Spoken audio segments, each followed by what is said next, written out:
suami atau istrinya berbeda nih hak kelasnya.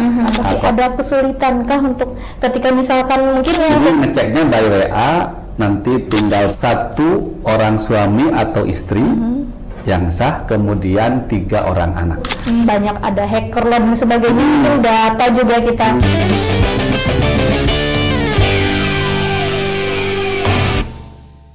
Selamat siang Tribuners, kembali lagi bersama saya Sri Mariati, jurnalis Tribun Kalteng.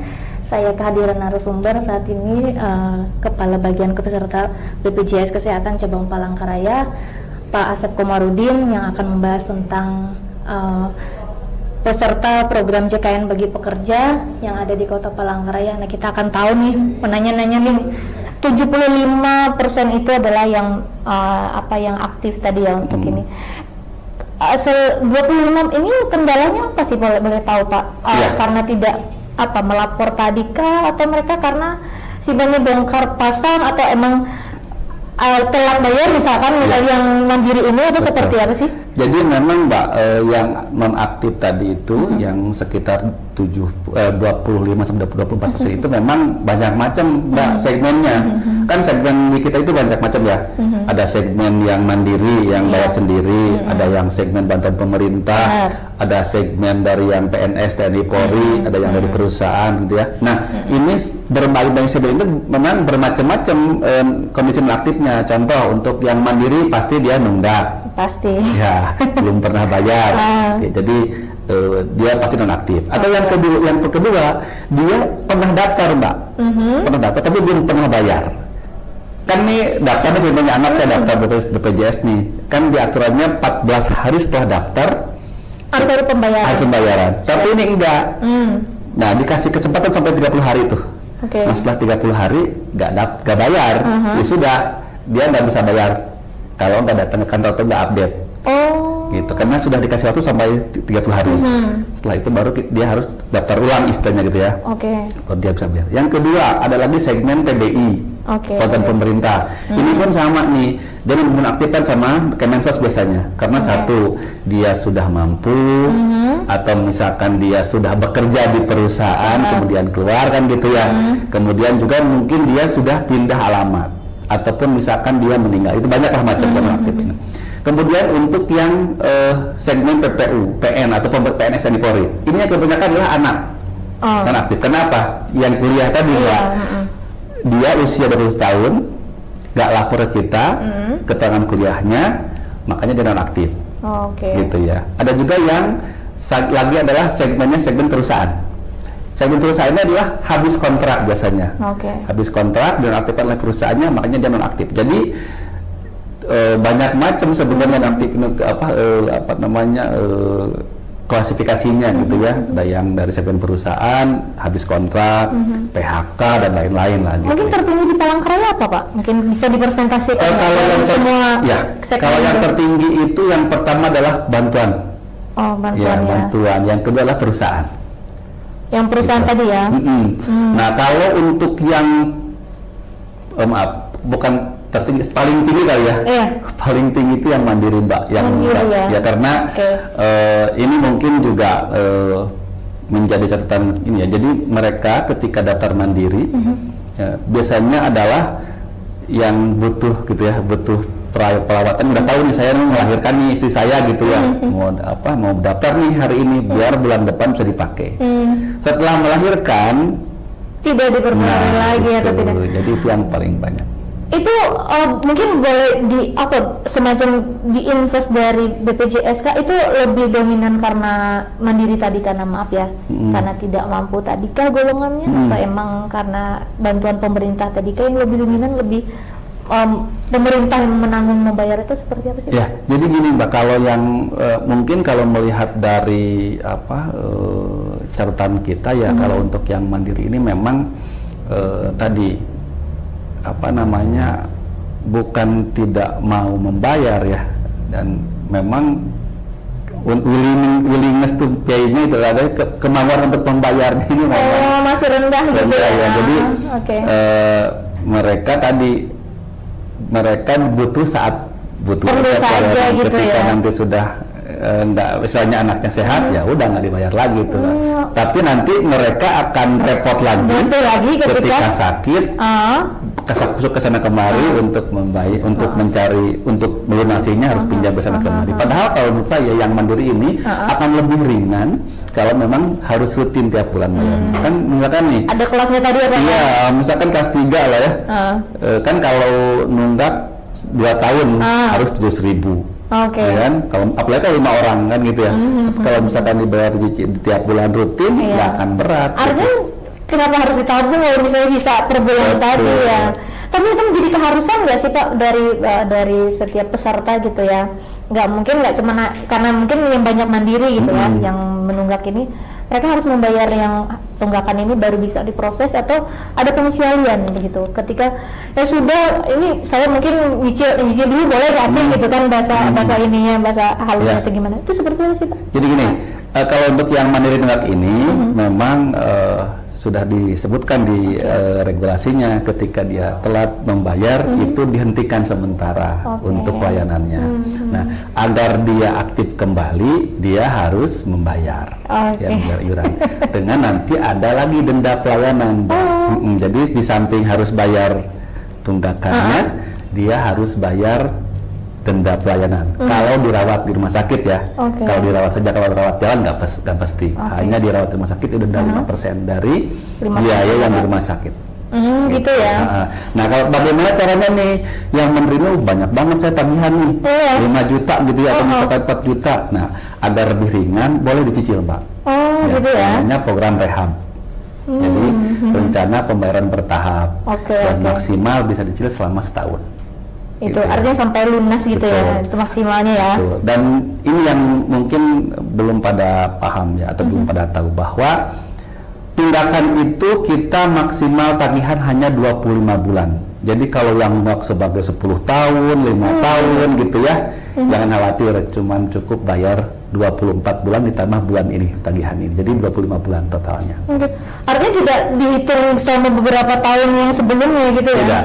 Jadi tadi kan biasanya kan, saya udah 5 tahun ya, gitu ya. Ternyata hitung-hitung sekian puluh juta gitu. Kita hanya nagih 24 bulan ditambah tagihan bulan berjalan. 25 bulan total. Gitu. Pak, artinya kan ketika misalkan yang mandiri ini tadi ya, yang banyak menunggak atau gimana? Artinya ketika untuk mendapatkan pelayanan kesehatan juga apa ya istilahnya, kan banyak juga nih ya, kayak misalnya mungkin di televisi juga gitu ya, dari pihak rumah sakit ditolak atau gimana. Nah, ini komplain-komplain seperti ini bagaimana dari BPJS untuk melihat atau istilahnya untuk membantu lah, karena tadi kan seperti Bapak bilang wajib untuk kesehatan ini untuk mereka juga gitu. Ini seperti apa sih Pak? Ya, jadi kalau ketika mereka yang yang sakit atau yang perlu perawatan ketika dia menunggak, ya salah satunya harus bayar. Nah, yang paling saya sarankan adalah contoh yang tadi, yang perusahaan atau karyawan-karyawan perusahaan yang dinonaktifkan oleh perusahaannya, itu silahkan segera daftar Mbak. Segera daftar agar nanti ketika dia perlu perawatan itu sudah aktif. Kalau misalkan sekarang yang mandiri yang nunggak ini sudah tahu nih nunggak nih, saya sudah tahu nih sekian juta, silakan cicil. Jadi ketika nanti dirawat di rumah sakit sudah ringan lah bayarannya gitu ya, apalagi kalau misalkan dari 5 juta dicicil misalkan 12 bulan gitu ya, ya nanti sisa 1 juta atau 100 ribuan gitu ya, jadi memang lebih ringan. Nah, paling saran kami adalah ketika yang nunggak silahkan dari sekarang cicil agar gitu ya. Artinya masih bisa untuk kita itu masih bisa dilayani gitu ya. Dan itu semua untuk cara ngeceknya tadi sama semua, bisa di aplikasi Mobile JKN, di Pandawa, ataupun bisa telepon ke care center kami. Artinya ketika misal hal seperti itu tidak ada lagi ya Pak ya, mungkin dari BPJS udah nggak ada lagi nih istilahnya karena tidak membayar atau tidak ada BPJS tidak dilayani di rumah sakit atau tidak. Nah, sejauh ini di Palangkaraya mungkin adakah kasus-kasus yang seperti itu Pak yang mungkin dari jadi bahan evaluasi atau ini lebih menginjak lagi nih yang tadi 75 harusnya sampai 100% gitu kan, baik yang menunggak atau yang mandiri atau seperti apa nih, gimana Pak? Dari jadi sebenarnya kita nih. Kalau dari dan alhamdulillah kalau dari Kota Palangkaraya ini khususnya ya Mbak ya, karena memang sudah ada program UHC namanya Mbak. Jadi pemerintah Kota Palangkaraya memang berkomitmen untuk mendaftarkan penduduknya ke program JKN. Pemko Palangkaraya ini sudah PKS dengan kita. Jadi ketika ada masyarakat yang nggak mampu, itu bisa dihandle oleh pemerintah Kota Palangkaraya. Nah, jadi untuk selama di sini sih memang untuk keluhan-keluhan terkait dengan pendaftaran peserta kurang begitu banyak ada ya, gitu jadi, tapi ada aja sih memang, tapi tidak sebanyak gitu ya, karena memang di sini sudah UHC lah ya. Jadi si pemerintah Kota Palangkaraya sudah menjamin ketika ada warga masyarakat yang tidak mampu, silahkan bisa berkoordinasi dengan kecamatan, dengan dinas sosial atau dengan bagian Kesra, karena di situ sudah ada timnya. Mereka sudah punya tim untuk memverifikasi mana yang masyarakat yang akan memerlukan bantuan untuk itu. Artinya juga ini membantu BPJS gitu ya Pak ya. Artinya saling bermitra gitu ya untuk menjadi masyarakat juga terlayani secara kesehatan, dan untuk ini juga dipermudah gitu ya pelayanannya. Kayaknya cukup banyak sih Pak ya. Mungkin ada ini nggak sih Pak closing statement dari Bapak terkait mungkin BPJS kesehatan ini untuk pekerjaannya seperti apa yang harusnya, idealnya, dan emang wajib sebenarnya untuk pekerjaannya harus tahu juga nih apa. Silakan. Baik, untuk ini segmen perusahaan tuh ya, karyawan. Jadi untuk karyawan ini saya harapkan, dan memang itu sudah wajib ya dari pemerintah, dan memang ini pemerintah membuat regulasi ini adalah agar karyawan itu tenang dalam bekerja, sehingga ketika ada anaknya sakit atau istrinya sakit atau bahkan dia sendiri yang sakit, sudah tidak perlu lagi mengeluarkan uang secara langsung dari dompetnya untuk membayar iuran. Nah, saya harapkan setiap karyawan, apalagi yang belum terdaftar, silahkan segera hubungi HRD-nya agar bisa didaftarkan ke program JKN. Atau kalau ternyata nyata-nyata si perusahaannya dalam tanda kutip nakal, gitu ya, silakan lapor ke kami untuk kami tindak lanjuti. Karena kami ini di samping sudah bekerja dengan Dinas Kesehatan Provinsi, Dinas Ketenagakerjaan Provinsi dan Ketenagakerjaan Kabupaten Kota, dan juga dengan Kejaksaan. Jadi ketika ada hal yang memang perlu dibantu sama kami, karyawan-karyawan yang belum didaftarkan oleh perusahaannya bisa lapor kami. Dan kami juga sarankan, tolong ketika ada anggota keluarga tambahan, misalkan nih anggap Mbak punya orang tua, nah itu bisa diikutkan juga ke segmen perusahaan dan lebih ringan iurannya dibanding dengan yang bayar umum. Contoh, Mbak gajinya 5 juta nih, 5 juta, haknya kelas 1 pastinya. Nah, kalau bayar di yang mandiri, kelas 1 50.000. Tapi kalau bayar lewat perusahaan, orang tua Mbak tadi hanya bayar 50.000.